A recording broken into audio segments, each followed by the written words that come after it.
Good morning guys, kasabong sa Mindanao. Sa umaga na ito ngayon, magbigay naman ko konting tips sa inyo tungkol sa kaalaman ko tungkol sa pagpapalahi ng manok at saka sa pag-alaga.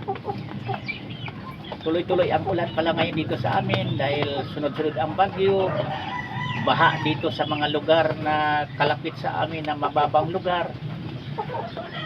Kaya ang ating mga alagang mga manok ngayon, kailangan tutukan natin, i-monitor natin isa-isa, parang ligtas sila kung alin sa kanila na hindi na kaya ang basa sa ulan, ilipat natin sa hindi sila natamaan ng buhos ng tubig ulan.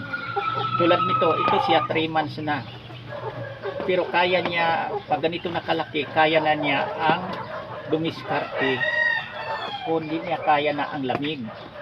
Sisilong na ito sa mga kilid-kilid, sa may mga puno, kundi niya kaya na ang sobrang basa sa katawan niya, nilalamig na siya. Pero yung mga maliit pa dito, yung mga di-old pa lang, halimbawa 2 buwan pa lang, 1 buwan, kailangan niya na hindi talaga nababasag ulan, kasi yan ang madaling matamaan ng sipon at saka di nila kaya ang lamig, lalo na kung ulan tapos may hangin pa, bagyo, sobrang lamig ang panahon, di kayanin yan sa mga maliliit pa, mga sisiw pa lang. Ang kailangan ngayon, lalong-lalo na dito sa amin, brown out, hindi pa nang kabalik nga ang kuryente ngayon. Itong ginawa ko nga content video, mamaya ko pa ito ma-upload kapag magkaroon na kami ng kuryente dahil brown out sa amin, dahil masama nga ang panahon.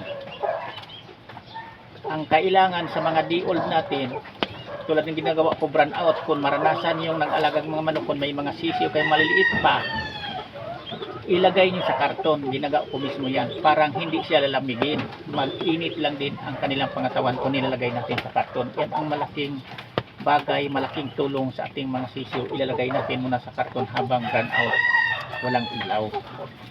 Iyan ang ginagawa ko mismo, kasi dito sa pag-alagang manok, kailangan marunong tayo ditong modiskarte, gagawa ng pamaraan kung paano natin matulungan ang ating mga sisiyo kung panahon ngayon na sakuna, may bagyo, walang kuryente.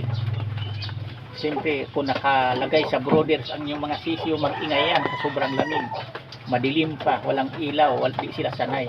Ang kailangan, kukunin nyo yan, ilagay nyo sa karton, pagsamasamahin nyo, parang medyo magsiksikan sila, mag-init lang ang kanilang pangatawan. Sa kanyo na yan ilalabas sa karton. Kapag pakainin nyo, painumin, pagkabusog na nila, ibalik nyo muna sa karton dahil wala pang kuryente, madilim pa, di ba? Pagka bumalik na ang kuryente sa inyo, may ilaw na, saka pa nyo ibabalik sa brooders yan, para nga hindi mag-ingay, hindi rin nalamigin. Kasi ang mga sisiw, alam nyo ba, kapag sanay sila na may ilaw, may kuryente, panahon na brown out, lalong may sakuna, may bagyo, simple mag brown out, maingay yan. Yan totoo, maingay, kailangan nila ang init, liwanag. Kaya nga ang gagawin natin, ginagawa ko mismo yan, nilagay ko sa karton, parang tumahimik dahil nag-init lang din ang kanilang mga pangatawan. Yan ang mabigay kong advice sa inyo mga baguhan pa lang, kasi dito sa mga ginagawa kong content video na i-upload dito sa aking channel YouTube, Kalyaw Kasabong TV, lahat yan bago ko ginawa ang content yan, napagdaanan ko na. Yan mismo ang ginagawa ko sa aking mga alaga. Tulad ngayon, nag-brown out dito sa amin dahil tuloy-tuloy ang ulan, may bagyo, sunod-sunod. Brown out, nilalagay ko sa karton ang aking mga alagang mga sisiw. Tahimik, walang ingay, kasi nag-init lang din ang kanilang mga pangatawan. Yan ang pinaka gagawin natin dapat sa ating mga alagang sisiw, na madalian, na malaking tulong sa ating mga alagang mga sisiw. Kasi kung hayaan lang natin mag-ingay ating mga sisiw, nilalamig, iyan ang ikakasira sa kanilang mga pangatawan. Kasi ang nilalamig na sisiw, kung minsan hindi nila kinakaya, hindi nila kayanin, lalong-lalo na ang yung pinaglagyan, matalsika ng tubig ulan, nababasa, iyan ang ikakasira sa inyong mga alagang mga sisiw.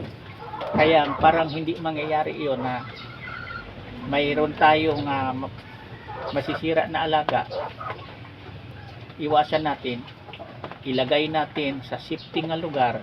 Kahit ano pa naman kalakas ng bagyo yan, ulan na yan, kapag hindi inaabot sa talsik sa tubig ulan ng ating mga alagang mga sisiw, safety sila. Nag-init lang ang pangatawan nila kung nakalagay sa karton. Huwag namang nakalagay sa karton na abuti ng talsik ng tubig ulan, kasi mababasa din ang karton, wala ding kwenta, lalamigin pa rin sila. Yan lang, sana mayroon kayo matutunan ng mga baguhan pala nga dito sa pag-alagang manok. Pinaka-importante dito, diskarte ang kailangan. Hindi lang kayo marunong tayo mo diskarte sa pagpili sa linyada na mahusay, maganda ang performance. Pinipili natin ang hindi sakitin na linyada, hindi madaling tama ang sipon, tulad nito hindi sinisipon kahit nababasa sa ulan. Ang kailangan din, madiskarte din tayo kung papaano natin alagaan ang ating mga sisiw kung mag-brown out, walang kurente. Ang tulong natin yung gagawin, ilagay sa karton para nga safety sila, hindi sila makaramdam ng lamig sa katawan. Tuloy-tuloy lang ang naramdaman nilang init sa katawan. Yan lang, maraming salamat sa pagpanood. Bukas uli, ibang papaliwanag ko sa inyo. Sa hindi pa pala nakakapag-subscribe, pakisubscribe din, pakishare, parang pagsishare nyo, mapanood sa ating mga kapwa, mga baguhang nag-alaga, nagpapalahi ng mga manok, lalong kung may mga sisiw sila.